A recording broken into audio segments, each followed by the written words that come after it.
Na tensão entre Estados Unidos e o Irã, o presidente Bolsonaro diz que tendência no preço do combustível é se estabilizar, disse o Bolsonaro. Agora, a guerra política tem gerado muitas especulações e hoje a gente vai procurar entender melhor isso, conversando com o Leonardo Carvalho, que já está aqui nos nossos estúdios. Ele é membro da Comissão de Relações Internacionais da OAB, Ordem dos Advogados do Brasil, e é um estudioso em relação ao Oriente Médio. Doutor Leonardo Carvalho, muito obrigado por ter aceito o convite da nossa equipe e hoje discutir esse assunto que o mundo inteiro está, de certa forma, tenso também. Bom dia. Bom dia, Patrick. Bom dia, Paula. Obrigado pela oportunidade da gente poder, explicar, pelo menos partilhar com os ouvintes da rádio um pouquinho do que está acontecendo no Oriente Médio, nos desdobramentos dessa crise entre os Estados Unidos e a República Islâmica do Irã. Paula Litaif. Com essa ameaça e esse risco aí de embate entre os dois países, aí naturalmente houve um aumento do barril do petróleo. O que isso afeta na economia, uma vez que a gente já está sofrendo com esse problema de reajuste aí periódico da gasolina, do diesel, enfim. Então, é preciso, preciso ressaltar que esse aumento do preço do petróleo, ele não vem de agora com essa crise. Claro. Ele já vem, desde o ano passado, não apenas por fatores do próprio aumento do dólar, porque o dólar é um dos componentes do preço do petróleo, mas também a própria situação no Oriente Médio já vinha escalando desde o ano passado. Em setembro, nós tivemos um ataque de mísseis de cruzeiro, de drones, à refinaria da estatal saudita Aramco, que ela ficou algo em torno de 4 dias sem produzir petróleo. Isso também já havia também jogado o preço do petróleo, já tinha provocado uma alta, e à medida que foi escalando essa tensão de Estados Unidos e o Irã, o preço da commodity foi acompanhando. Agora, os jornais de fora falam que houve uma disparada do preço do barril, se for comparado nos últimos 3 meses, também a alta do dólar também voltou à retomada por conta desse risco. Como que o senhor avalia isso para a nossa economia local? E que parece que não chegou ainda por aqui, parece, né? Então, um eventual aumento do petróleo, ele vai incidir nos combustíveis, especialmente o diesel. A gente sabe que a produção, não apenas agrícola, como a produção industrial, ela é escoada no Brasil e também aqui do Amazonas por via fluvial, via marítima e via terrestre. E esses meios, eles utilizam óleo diesel, então você pode ter um encarecimento dos produtos da cesta básica, você pode ter um encarecimento dos produtos produzidos pelo polo para o consumidor final, justamente, mas isso acho que principalmente lá na região sul, sudeste, as outras regiões, justamente por causa desse aumento do óleo diesel. Mas o senhor acha que já deu uma equilibrada ou não? A cada nova declaração, a cada novo risco, isso pode refletir diretamente? Como o senhor avalia esse cenário? O cenário está muito volátil, porque a situação, ela longe de arrefecer, isso eu digo lá no Oriente Médio, ela ainda pode escalar ainda mais. Por quê? Porque esse evento, a morte do general Soleimani, ela atingiu fundo a República Islâmica do Irã. O Ayatollah Ali Khamenei, que é o líder espiritual e o governante de fato do país, ele ameaçou vingança e ele está praticamente obrigado a fazer isso. Em resposta, o presidente Trump, ele já anunciou que ele não apenas já promoveu o deslocamento de tropas para o Oriente Médio, você teve o deslocamento de 2 divisões norte-americanas que são conhecidas, a 82ª aerotransportada e a 101ª também aerotransportada, que são 2 unidades de rápido deslocamento. Você está tendo um deslocamento massivo, não apenas de tropas, como de equipamentos ao Oriente Médio. Então, a situação está muito volátil, é cedo para arriscar, e a despeito das declarações que o presidente deu, que o preço do petróleo vá se estabilizar. É muito cedo ainda. Agora, a gente nota que o presidente ele tem falado sobre esse assunto, tem até falado, inclusive, que está... Tem até falado demais também, né? Pois é. E aí entra um questionamento. Quando o presidente fala, é algo oficial, afinal de contas é ele que está falando. Só que isso já está causando problemas também, porque o Irã já chamou a representante lá da embaixada para conversar depois que o próprio governo brasileiro manifestou concordância com essa situação do lado Trump. E aí eu te pergunto, o governo brasileiro, de alguma forma, ele pode tirar algum proveito dessa situação ou não? Só vai ter problemas? A continuar com esse posicionamento, eu não vejo o governo brasileiro tirando algum proveito. Pelo contrário. Por quê? Porque o Irã é um grande comprador de produtos agrícolas brasileiros, especialmente grãos e frango. Inclusive a agroindústria do sul do país, especialmente Santa Catarina, ela é uma das poucas certificadas pelas autoridades a fazer o abate pelo modo halal, que é respeitando as tradições muçulmanas.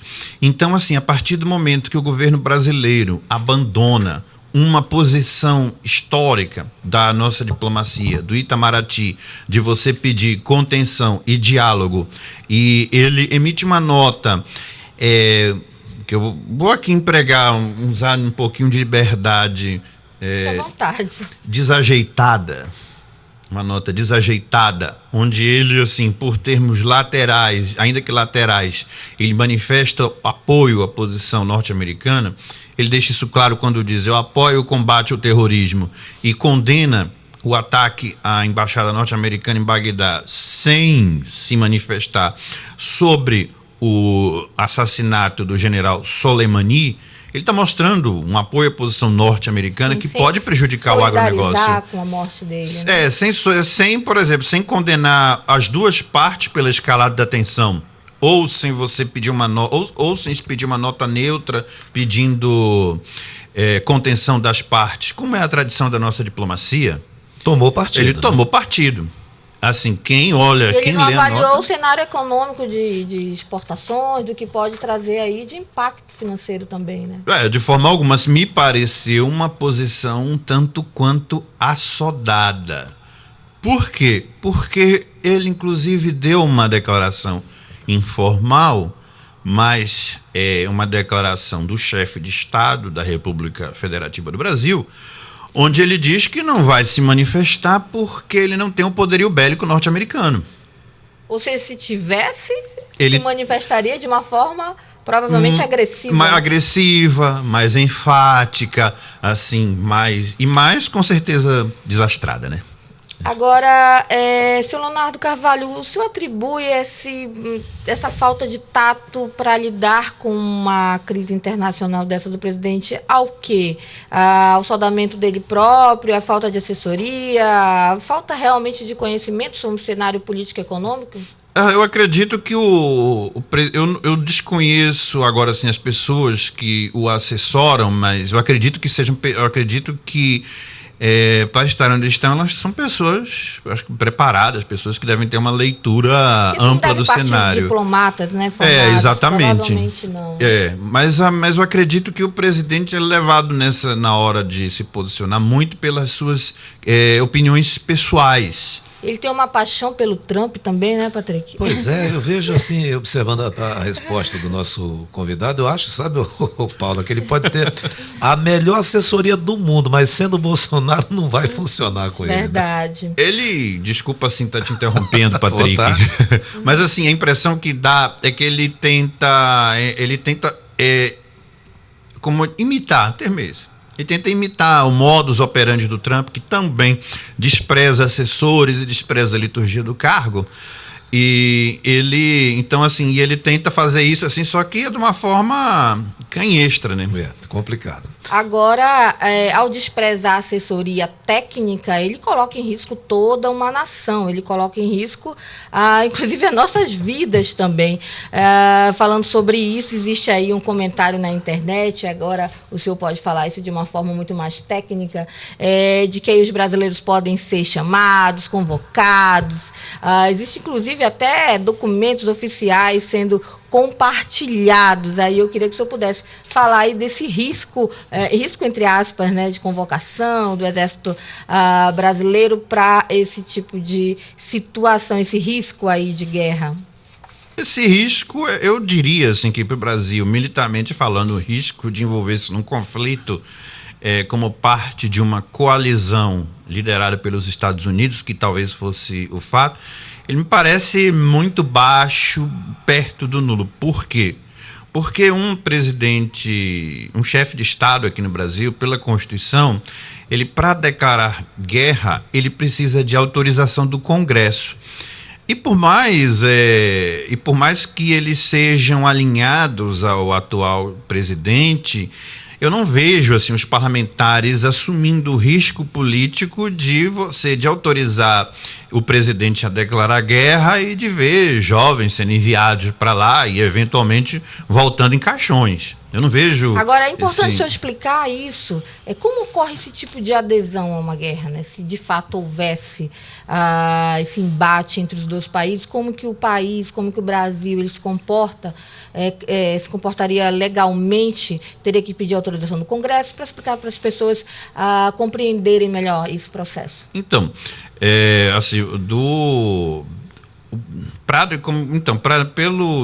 pelos termos da Constituição, para que o presidente, para que o chefe de Estado possa declarar guerra e celebrar a paz, ele precisa de autorização do Congresso Nacional. Ele precisaria apresentar uma medida, um projeto, uma lei, uma declaração de guerra que teria que ser autorizada pelo Congresso.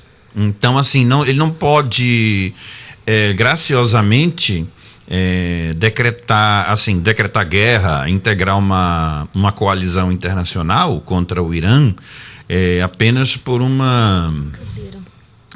decreto, por exemplo. Até porque a natureza do decreto está muito mais para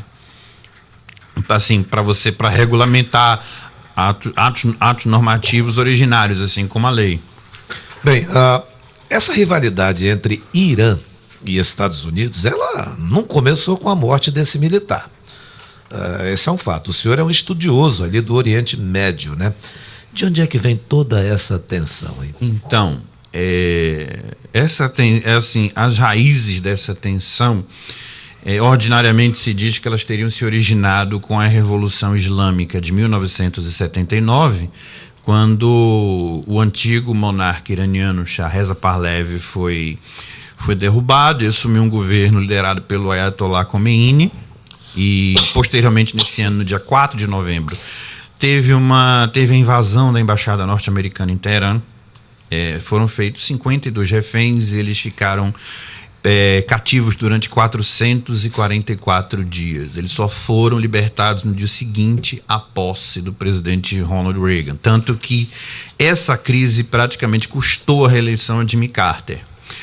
Inclusive, assim, essa questão é mais ou menos conhecida porque durante a tomada da embaixada norte-americana em Teherã, 6 reféns conseguiram escapar, se refugiaram na casa do embaixador canadense e a CIA conseguiu extraí-los do Irã disfarçados de uma equipe de filmagem. Isso foi tema daquele filme Argo, que foi dirigido e estrelado pelo Ben Affleck. Ainda que a história tenha sido muito fantasiada ali para você dar um efeito dramático maior. Só que, e o engraçado é o seguinte, no meio dessa crise, o presidente Carter autorizou uma operação militar chamada Eagle Claw, Garra de Águia. Só que ela foi um fiasco porque os helicópteros no deserto teve um acidente, morreram 8 militares americanos e os corpos sequer foram resgatados. Não sei que destino tomou, porque foi no meio do deserto iraniano. Mas na verdade essa crise, essa animosidade entre Estados Unidos e Irã, ela remonta a 1953. Em 1953, o primeiro-ministro eleito democraticamente, Mossadegh, ele havia nacionalizado a indústria do petróleo do Irã, e aconteceu um golpe de Estado, a chamada Operação Ajax, que foi liderada pela CIA e pelo Serviço Secreto Britânico, porque a Grã-Bretanha tinha muitos interesses na indústria do petróleo. Como ela havia sido privada do corpo diplomático, porque Mossadegh havia descoberto uma conspiração e expulsado os diplomatas ingleses, ela optou, a Grã-Bretanha junto com os Estados Unidos, eles engendraram esse golpe de Estado que depois Mossadegh, o Shah Reza Pahlavi voltou ao poder com poderes maiores, poderes praticamente absolutos, e isso foi criando na população iraniana um sentimento assim contra os Estados Unidos que teria eventualmente desembocado na Revolução Islâmica de 79. Agora, Então, Leonardo... É uma história bem ampla, né, sobre isso, não remonta de agora, né? Não remonta de agora, sim. É uma questão muito ampla. Tem outro componente aí que eu também esqueci de mencionar, não tanto ligado à questão da animosidade entre Estados Unidos e Irã, mas que que pode ter causado a queda do Shah. Nos anos 60, o Shah Reza Pahlavi tinha um intuito de ocidentalizar o Irã. Ele queria transformar o Irã numa sociedade aos moldes das sociedades ocidentais, com liberdade religiosa, liberdade de costumes. Então ele liderou um processo chamado Revolução Branca. Um dos elementos desse processo foi que a educação no Irã, que antes era levada a cabo pelos religiosos, passou a ser um monopólio do Estado. E os religiosos perderam com isso a sua maior fonte de receita. Então daí também começou um movimento que acabou assim, e os religiosos liderados pelo Ayatollah Khomeini também começaram a se mobilizar contra o governo do Shah, e eventualmente esse movimento teve sucesso em 1979. Tem uma situação que ela é bem interessante. A população ela até faz piada um pouquinho, mas quer saber se vai ter guerra ou não. Quer dizer, isso é um ponto que as pessoas começam a conversar. Até teve um rapaz aí, está nas redes sociais, que recentemente ele reclamava do calor, quando ele foi fazer o alistamento dele aqui no Amazonas. Isso teve mais de 1 milhão de visualizações, eu acho que o senhor soube. E agora voltou a aparecer o cidadão, disseram assim, olha, você vai ser chamado para a guerra também. Enfim, mas o questionamento que a gente faz ao senhor, o senhor acredita que, de fato, pode haver uma guerra? Porque de um lado do Irã você tem outras potências. Você tem a própria China e você tem a Rússia, que são inimigas, aspas, históricas dos Estados Unidos. Questões ideológicas também. E do outro lado você tem o exército estadunidense, que seria o de maior poder bélico do planeta, sem dúvida alguma. E já se fala em Terceira Guerra Mundial. Tanto que o Papa já interveio por ali conversando também. Eu gostaria que o senhor falasse, como estudioso, se na sua avaliação há o risco de ter uma terceira guerra. Eu não acredito nesse risco de uma terceira guerra. Então, assim, se alguém tem alguma pretensão a candidatar-se a ser o Mad Max, é melhor desistir. Por quê? Porque, assim, ainda que China e Rússia tenham se manifestado contra a ação americana, a Rússia de forma mais enfática, mas a China de forma muito cautelosa, com o tradicional pragmatismo chinês, que ela só pediu calma, elas não se manifestaram no sentido de responder militarmente a isso, e nem tem interesse disso. A China não tem ainda que seja um poder militar em construção, de acordo com as pretensões do país de ser uma superpotência, ele ainda não teria um poderio militar que pudesse se contrapor a eventual poder americano que fosse juntado ali, eventual forças americanas que fossem juntadas ali, e também não interessa naquele momento, não interessa à China um conflito. Não interessa, assim, até por questões econômicas, pelo fato de que a China é uma grande importadora de petróleo, Então, porque uma eventual terceira guerra, ou mesmo um conflito isolado entre Estados Unidos e Irã, com reflexos conhecidos no preço do petróleo, isso vai ser um dano muito grande à economia chinesa. Agora, Leonardo, a gente falou aqui que o presidente Jair Bolsonaro não vem se comportando bem nas suas declarações em relação a esse risco aí de embate entre o Irã e os Estados Unidos. E como vem se comportando os outros chefes de nações? Qual exemplo o Brasil pode seguir? E se o senhor pode citar aí de algum país que tem se comportado de forma neutra, para não ser prejudicado de nenhum lado? De uma maneira geral... É muito difícil agora de cabeça eu citar. Eu poderia citar como exemplo de como o Brasil teria que se comportar, era seguir a posição histórica do Itamaraty, sempre de pedir contenção entre as partes, sem tomar partido. Isso porque é uma posição de acordo com o artigo 4º da Constituição Federal, que trata dos princípios das relações internacionais do Brasil, e um dos princípios é a solução pacífica dos conflitos.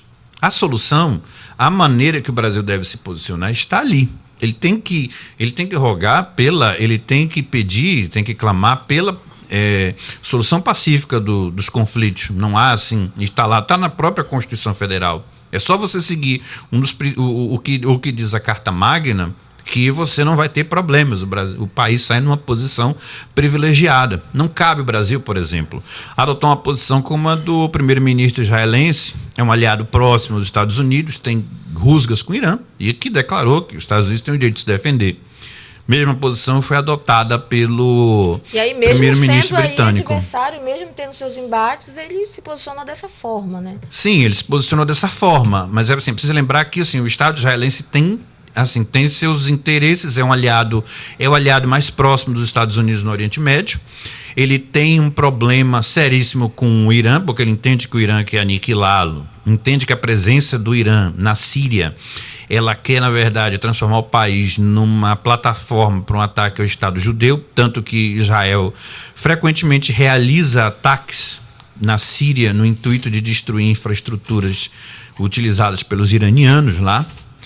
Mas essa é uma posição que atende ao interesse do Estado israelense e do próprio primeiro-ministro Netanyahu, mas não é mas é uma posição que jamais o Brasil poderia seguir. Leonardo Carvalho, o Brasil sempre pleiteia ser membro das Nações Unidas, mas do Conselho de Segurança das Nações Unidas. Membro permanente. Permanente é caso, né? Membro permanente. Só que essas declarações do presidente Bolsonaro, você acha que isso afasta? Parece que já está chegando lá para ser um membro permanente. O presidente Trump disse recentemente que ele até apoiaria o Brasil como um membro permanente do Conselho de Segurança das Nações Unidas. Mas essa postura do Bolsonaro pode atrapalhar isso? Penso que sim. Porque você ser membro permanente do Conselho de Segurança da ONU, isso lhe impõe responsabilidades. E equilíbrio também. Exatamente, né? E equilíbrio. Ainda que a composição eu preciso ressaltar que a composição do Conselho de Segurança da ONU, ela retrata uma geopolítica do final da Segunda Guerra, porque os membros permanentes são as potências vencedoras. Estados Unidos, Rússia, sucessora da União Soviética, França, Grã-Bretanha e China. Ela retrata a geopolítica vencedora da Segunda Guerra. Então, e muitas vezes os membros permanentes do Conselho utilizaram o poder de veto por interesse próprio.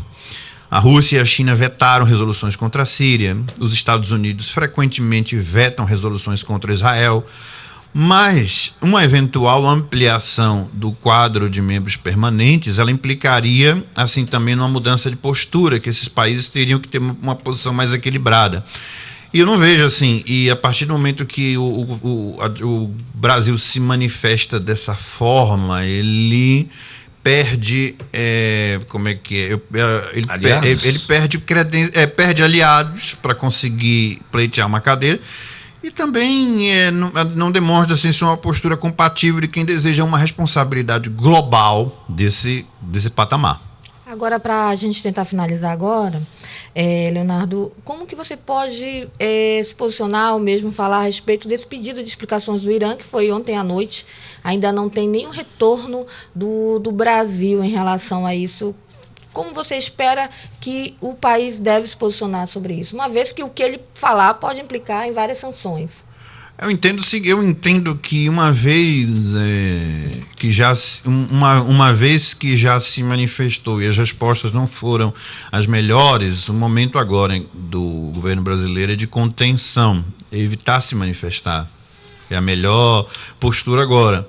O governo iraniano convocou a encarregada de negócios da embaixada inteira para explicações, porque se sentiu incomodado, admoestado pela nota do Itamaraty, que rompeu uma posição histórica do Brasil de contenção.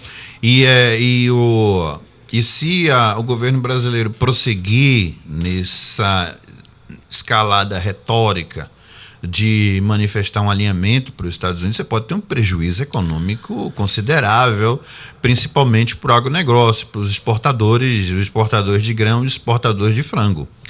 Leonardo Carvalho, membro da Comissão de Relações Internacionais da OAB e estudioso do Oriente Médio, muito obrigado por sua participação, esses esclarecimentos que você passou para a gente também, com a divisão dos teus conhecimentos conosco. Obrigado, Patrick. Eu que agradeço o convite aí da Rádio Diário, para poder, assim, a gente conversar um pouquinho sobre o tema. Eu que agradeço estar aqui na presença de vocês, da Paula, que eu sempre ouço vocês no carro, então é um prazer, assim, poder estar, olha, vocês já me fazem companhia logo que o dia começa, então agora inverteu, eu que estou fazendo companhia para vocês. É uma ótima companhia. Esperamos tê-lo sempre aqui conosco para falar sobre esse assunto.